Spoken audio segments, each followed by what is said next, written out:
Thank you for taking the time to watch this brief video highlighting Chaffey College's services for veteran students. Did you know that according to estimates from our State Chancellor's Office, over 75% of the veterans and their dependents who are using the GI Bill at California post-secondary institutions are enrolled at a community college? That's 75% on the GI Bill in community colleges. That percentage represents roughly 16,000 students in community colleges in our state. My name is Alicia Serrano, and I am a member of Chaffey College's Veterans Response Team and a member of the Human Resources staff. During this video, you will hear from staff, faculty, and a student about Chaffey's services to veterans and new efforts to serve their educational goals. I'll start by sharing information with you about the college's Veterans Response Team and introduce some of our new services for veteran students. The Veterans Response Team grew out of the college's response to the new post-9/11 GI Bill and the desire to prepare for an increase in the number of student veterans participating in new educational opportunities. Co-chairs Michael Dinelli and Lori Waite encouraged participation from all groups college-wide.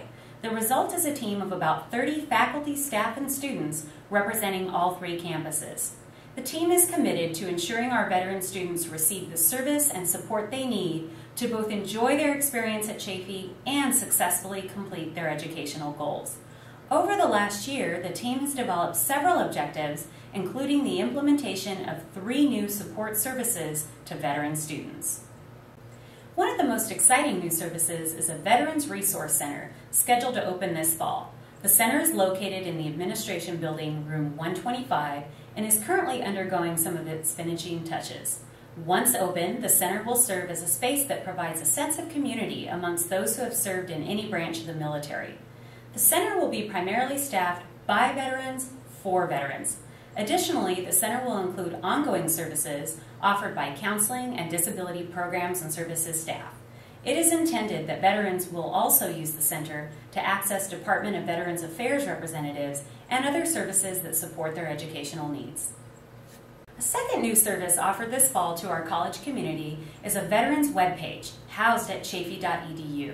The webpage offers veteran students and all of us who serve them information specific to services, benefits, and resources for veterans. Finally, the team has developed a concept that, to our knowledge, is unique to Chaffey. Veteran students will soon be introduced to designated areas at all 3 campuses where a faculty or staff member is prepared to welcome veterans. Students will be welcome to stop in and say hello, share a positive experience, perhaps discuss a problem, obtain information, or simply take a breath alongside someone who is experienced with or who is learning about the issues and needs that can be unique to veterans. Do not be surprised when you start seeing veterans welcome signs on the doors and windows of your colleagues' offices. I've shared with you the work of the Veterans Response Team, Chaffey's selection to a new and exciting pilot project, and 3 new services we are offering this fall. Now I'd like to welcome Laura Rhodes from Admissions and Records to discuss a few key issues related to current veteran services.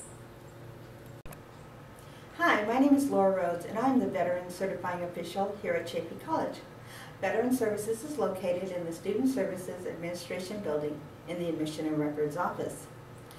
My primary task is to help veterans establish their GI Bill, also their eligible dependents. So usually when a veteran comes to Chaffey, I'm their first point of contact. So what we do is I go ahead and set up an appointment, which is mandatory.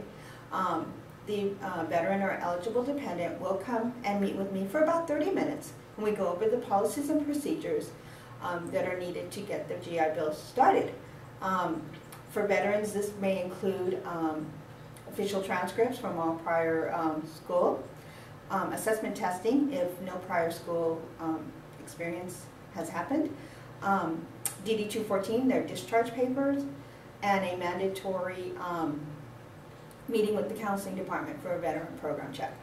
All transcripts must be evaluated prior to that veteran's program check. Now for dependents, they are required to do official transcripts as well as assessment testing and the mandatory veteran program check. They do not have to bring in the DD 214 of their parent. Okay.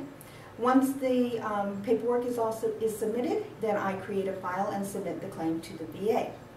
My 2 primary functions for Veteran Services is to submit claims and then monitor the student's academic progress. Now, just for a little bit of statistics, in the calendar year of 2009, Veteran Services submitted claims for 348 students. Currently, I do have about 50 to 75 students that are in progress, that are submitting paperwork and getting all the requirements done to create their file.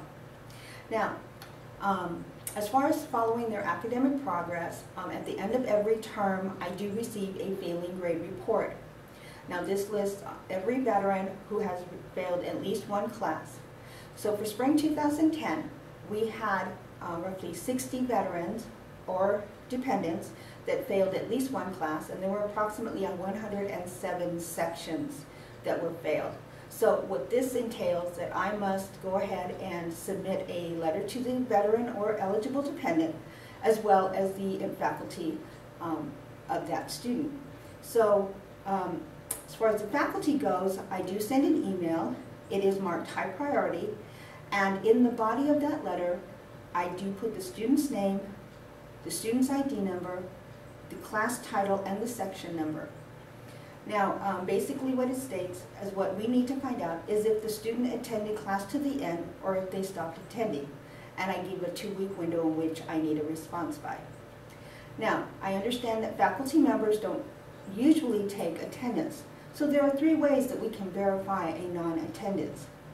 First, if it's an online class, you can let me know the last date the student logged in. If it is an in-resident class, then we can determine class attendance by the last assignment that was turned in. Or the 3rd way is by letting me know when the last test was taken. Okay, so when you are submitting your reply, you can do one of 2 things. If the student did complete the class, all you need to respond is student did complete the class, resulting in an F grade. Or if it is a non-attendance issue, all you have to put is the student's last date of attendance and fill in that date. From that point, I will go ahead and send the VA my findings. The VA has very strict guidelines when it comes to reporting failing grades. So it is imperative that I get 100% response from the faculty members. For lack of response, then I must assume that the student stopped attending. And then I do have to report the last date of attendance as the last date to drop with the withdrawal, which is 75% of the class. Now, if I have to report that because I did not get a response from a faculty member, this will give the student an overpayment, and they will owe for the class. Now, if they did complete the class, we wouldn't want to have them pay for something that they truly did complete. So please be very aware that this does include a monetary problem for the student. So it is important that I get 100% response, because if I do not receive a response from you, then I must assume that the student did stop attending class. Because overall, we do want our veterans to have a positive experience. And I want to thank you for all your support, and I look forward to working with you in the future.